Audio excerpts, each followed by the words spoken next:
Okay, and with that connector fixed, it is time to start it up and yeah, basically find out if it runs like crap. Oh, I didn't tighten this one up properly, just remembered. Right, now that's everything. Yeah, gonna have to bleed the coolant system, but other than that, we are still in park. You can tell because if you pull that, it puts it in park.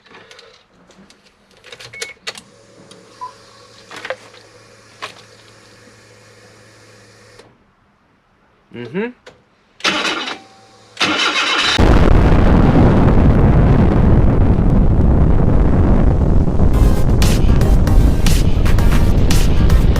And it looks like it's going to have to be modified straight out of the packet. So what's unusual about that?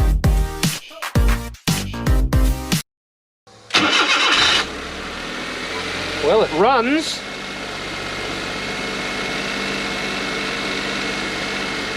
How well is the question? Make sure those stay away from any of the belts. Okay, I'm going to get this up to temp and bleed the coolant system. There's a little screw here that I need to, or bolt that I need to adjust to let air out of the system. And I've got, I'll show you actually. Let's go have a look at the front. I've got one of these set up, and there's the breather there. This is actually higher than the breather at the moment, so I don't even need that. Should be fine. Just need to get it up to temp. I will note that it is running absolutely beautifully compared to what it was before. I mean, I cannot fault it at the moment. It's very, very smooth. We've got high RPM. We're running at about, 1,500 RPM. Once that drops down again, it might start running like crap, but as it is right now, yeah, it's running beautifully. So see how that, see if it continues or not once we get some heat into it.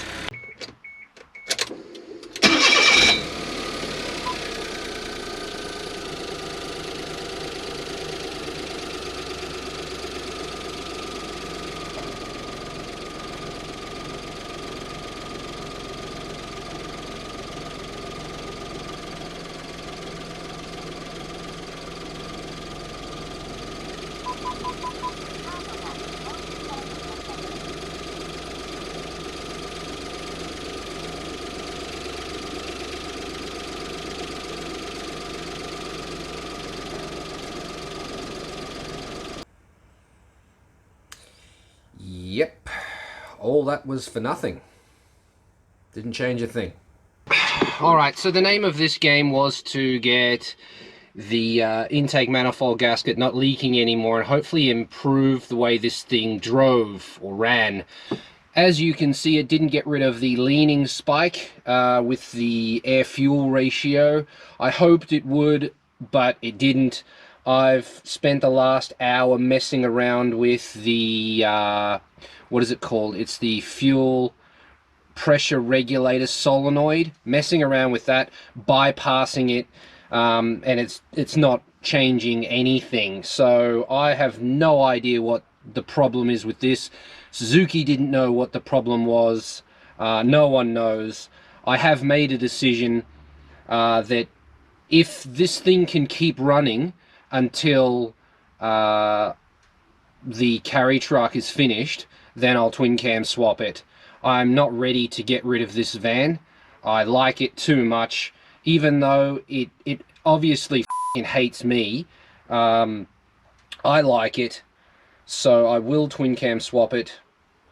I plan to twin cam swap it when the parts are available. I need an intake manifold, exhaust manifold, outlet pipe, and mid pipe for the exhaust. The rest I can do myself. Once those pieces are sourced, I'll be able to use the same pieces that the carry truck uses. I think I've recently spent a bunch of time underneath the Every where the turbo would mount if I used the manifold that is being built for the carry truck, and I'm not sure if it'll hit the floor or not. It just might. But yeah, I just have to get them made.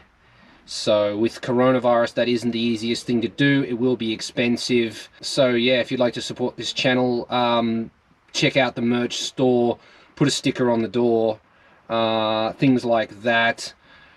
Otherwise, it will take me years to finish this because I've still got to do the altos. I still want to do my cappuccino. I haven't finished my carry truck yet. So, I mean, even the Altezza, I need to spend some more money on that. It's all money. Anyway, let's put this thing back together. Okay, now how do you do this? How do you get it back together again? Well, let's get this through here. Just a matter of feeding everything back through, really. Taking it apart, but in reverse. That has to go through there.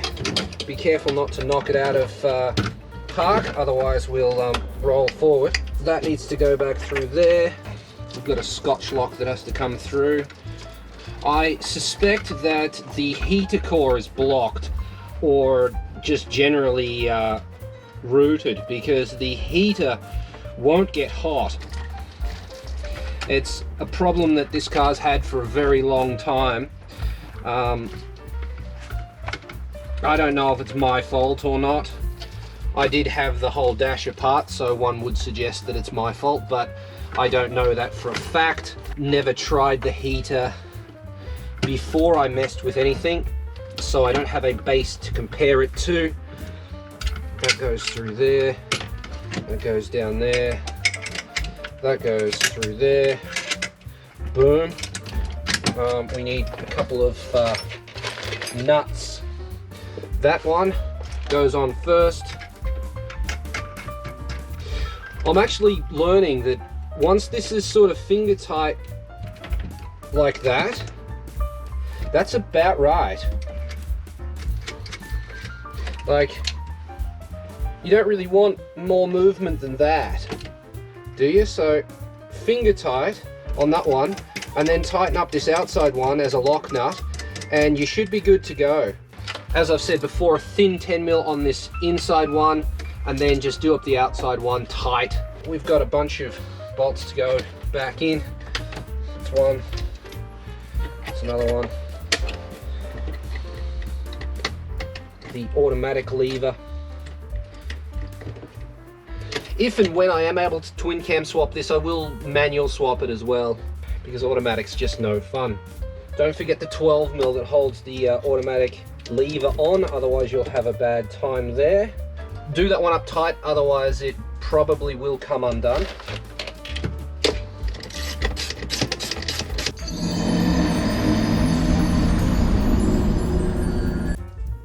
GoPro died, and that's it. That's all the footage I have of me reinstalling the seats and everything else. But I mean, you get the general idea. You just put the bolts in that you took out, and I mean, the complicated stuff's done. So yeah, that's that. Okay, the decision has been made to sell the Lappan. Now, this wasn't an easy decision for me to make because I quite like that car. However, I've just decided that I don't need it. And if I'm spending money on that car, I'm never going to get that money back because they're not an expensive car to buy anyway. Okay, what costs are we talking about here? Well, due to the timing of me getting that Lappan, that is right around the time when car tax is due. Now, to understand how Japanese car tax works, it's just a fee that you pay once a year on Kei cars. Now, there are two types of Kei car tax fees that I know of, so I'm going to explain them now. If you know anything about Japanese number plates, you'll know that at the top they have the place where the thing is registered, which will be kanji or hiragana, and then next to that there'll be 3 numbers. Now, if I look across the street right now, they have one of each, so I'll just read you the numbers. Right, so we've got one is registered in Hachioji, and it is 590, and the other one is Sagamihara, and it is 480. Now, these are normally referred to as a 5 number or a 4 number. Why is that relevant at all in this conversation? Now, both my white van and my silver van are 4 numbers, and they cost 6,000 yen per year in tax each. Now a 5 number, which the Lapan happens to be, costs 12,000 yen per year in tax. So before I fix anything, before I've done anything to the car at all, it's going to cost me 12,000 yen. Before I can think about registering the car, there's a couple of things I need to fix. One would be the fact that the engine light comes on intermittently, and I think that is caused by the O2 sensor. I can get one of those for around 16,000 yen, so I would have to do that. It also has some oil leaks, so I'd have to track down those and fix them. It could be a gasket. It's probably just a gasket, but it's going to be a headache. So there's that to consider. And of course the car needs tires. Then we can think about registration, and that will be about 50,000 yen. Now if you add all of that up, it's not a hell of a lot of money to have a car that you can drive around in. However, I have so many cars already that it's just not one that I need, and that money would be better spent in other projects that I have. And it's not like I'm saving it from the crusher. It's not in danger of being crushed. It might be pulled apart as a parts car, maybe, but I don't think so. It's in such good shape that you'd use another one as parts to fix this one if it ever needed parts. So it's safe from that. I don't have to worry about it being crushed, but I don't need it. It's only going to cost me money. So let's sell it to somebody, try and get a bit of money for me to put into my other projects. I think that makes a little bit more sense. So I'm going to clean it up a little bit. Now the first thing I have to do is, somebody decided it would be a good idea to spray paint the bonnet black, and then when that looked like crap, they put a wrap on it. But not a good quality wrap, a shitty quality wrap that's not easy to get off. So 7 hours later, not kidding,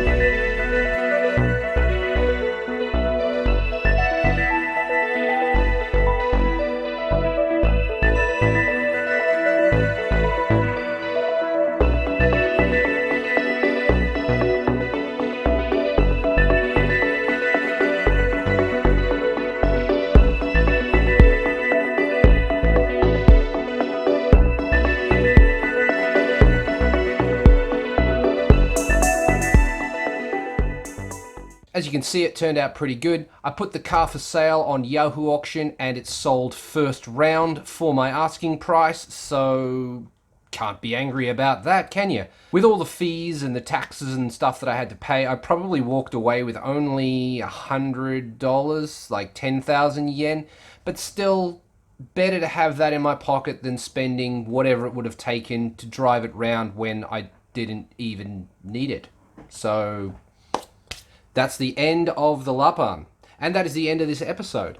Thank you very much for watching all the way to the end. If you enjoyed it, hit the like button. If you'd like to see what happens next, press subscribe. If you would like to support this channel, put a bit of money in my pocket and see what I do with it, check out the merch store or put your name on the Garage Kei door. Details are in the description.